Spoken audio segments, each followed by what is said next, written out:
Assalamualaikum warahmatullahi wabarakatuh. Nama saya Muhammad Taufik. Saya akan presentasikan pendidikan Pancasila. Ya.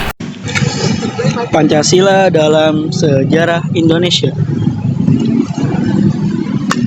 Bagaimana Pancasila dalam arus sejarah bangsa Indonesia? Sejarah perumusan Pancasila. Hal tersebut paling penting untuk diketahui karena perumusan Pancasila dalam sejarah bangsa Indonesia mengalami yang penuh tantangan. Perumusan Pancasila dimulai dari BPUPKI sampai pengesahan Pancasila sebagai dasar negara dalam sidang PPKI dan masih mengalami tantangan berupa amnesia sejarah, istilah yang digunakan Habibie dalam pidato 1 Juni 2011. Bab kedua, terbentuknya Pancasila sebagai dasar negara. Tujuannya adalah agar Anda dapat menjelaskan proses perumusan Pancasila sehingga terhindar dari anggapan Pancasila merupakan produk rezim Orde Baru. Dan Anda ketahui bahwa Pancasila itu merupakan dasar resmi negara kebangsaan Indonesia sejak 18 Agustus 1945 dan disahkan oleh PPKI. Di bawah ini runtunan proklamasi kemerdekaan Indonesia. 1. Penyusunan teks proklamasi. 2. Pembacaan teks proklamasi. 3. Penyebaran berita proklamasi. Menelusuri konsep dan urgensi Pancasila dalam sejarah arus bangsa Indonesia. 1. Periode pengusulan Pancasila. Jauh sebelum periode pengusulan Pancasila, cikal bakalnya munculnya ideologi bangsa itu diawali dengan lahirnya nasionalisme yang menjadi pembuka ke gerbang kemerdekaan bangsa Indonesia. Sartono Kartodirjo sebagaimana yang dikutip dari Mokhtar Pabotinggi dalam artikelnya berjudul Pancasila sebagai modal rasionalitas politik yang sudah mulai tertanam kuat dalam gerakan Himpunan Pemuda 28 Oktober 1928. Siapa aja sih tokoh-tokoh yang berbicara dalam sidang BPUPKI? Yaitu 1. Mr. Muhammad Yamin, 2. Insinyur Soekarno, 3. Ki Bagus Hadikusumo, 4. Mr. Supomo. Periode perumusan Pancasila. Pada sidang kedua BPUPKI, Dr. KRT Rajiman Wedodiningrat sebagai ketua BPUPKI memimpin jalannya sidang yang salah satu topik utamanya adalah perumusan dasar negara. Soekarno dalam salah satunya tokoh utama mengajukan konsep dasar negara yang disebut dengan Piagam Jakarta. Pada tanggal 22 Juni 1945, Piagam Jakarta itu merupakan hasil rumusan awal yang berisi dasar negara Indonesia yang akan berdiri, dan di dalamnya sudah mencantum dasar negara berupa 5 sila meskipun masih terbentuk rancangan. Gambar di atas ini merupakan bendera merah putih adalah lambang resmi negara Indonesia. Merah melambangkan keberanian, sementara putih melambangkan kesucian bagi warga Indonesia. Yang sampingnya ada Garuda Pancasila. Garuda Pancasila itu merupakan lambang negara Indonesia yang melambangkan kekuatan dan kebijaksanaan. Garuda membawa perisai yang dengan simbol-simbol yang ada di Pancasila. Berikut ini periode 12 Agustus sampai 17 Agustus 1945, yaitu periode yang sangat krusial dalam perjalanan sejarah kemerdekaan Indonesia.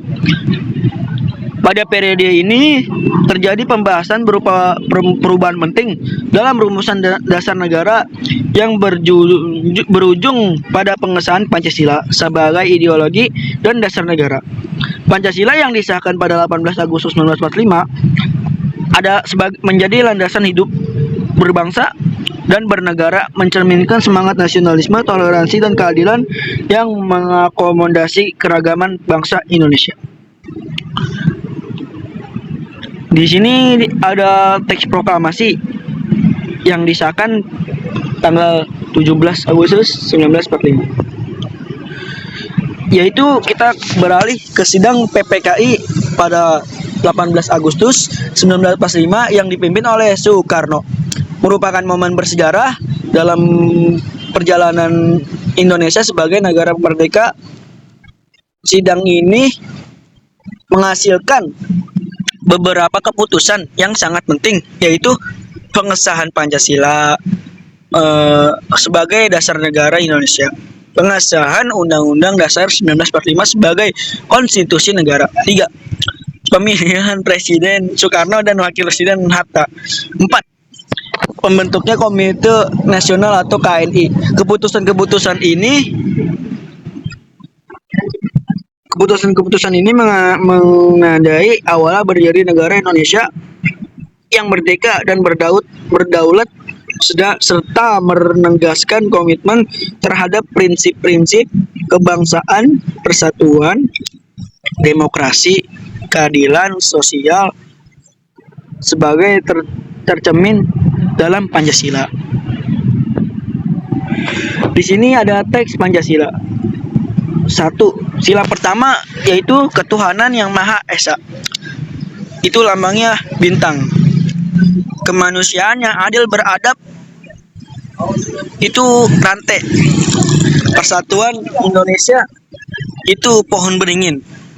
Kerakyatan yang dipimpin oleh hikmat kebijaksanaan dalam permusyawaratan perwakilan, itu ada banteng. Keadilan sosial bagi seluruh rakyat Indonesia, itu ada padi dan kapas.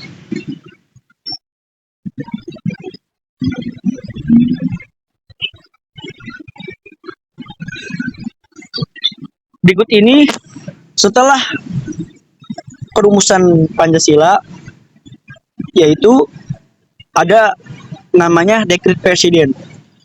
Setelah Dekret Presiden 5 Juni 1959, Soekarno lebih beruntung bergantung pada kekuatan politik tertentu, termasuk PKI, yang saat itu menjadi salah satu kekuatan politik terbesar di Indonesia.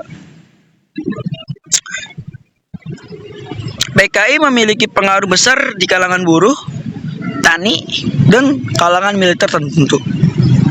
Soekarno juga menjalin hubungan dengan PKI, meskipun pada saat yang sama juga waspada untuk mempengaruhinya. Pada 30 September 1965, setelah sebuah upaya kudeta yang dikenal sebutan Gerakan 30 September atau G30S,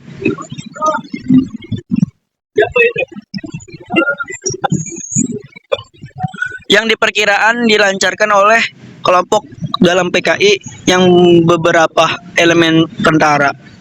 Gerakan ini dimulai dengan penculikan dan pembunuhan beberapa jenderal tinggi TNI, yang kemudian disusul dengan upaya pembentukan pemerintah yang baru dikendalikan oleh PKI.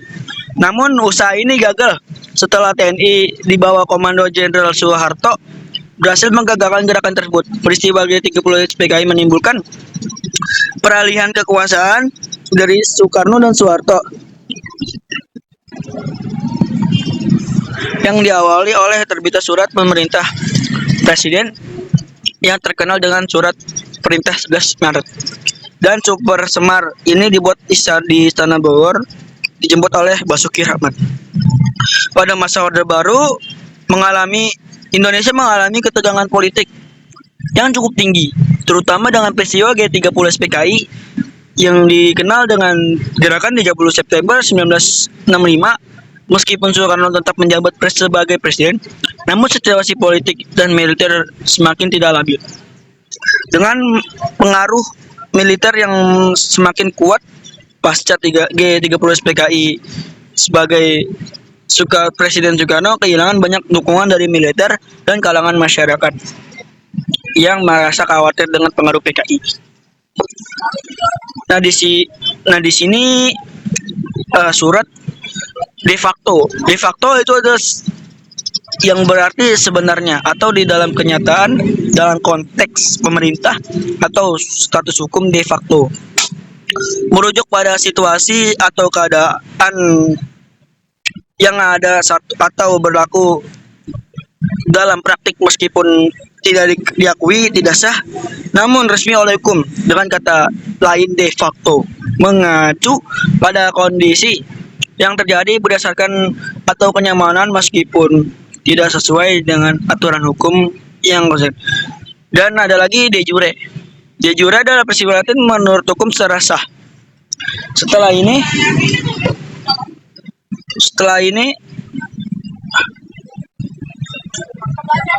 yang diakui dan disahkan oleh hubungan masyarakat pada status yang sah atau legal menurut hukum meskipun dalam praktiknya tidak mungkin sesuai dengan kenyataan atau tidak dijalankan sepenuhnya.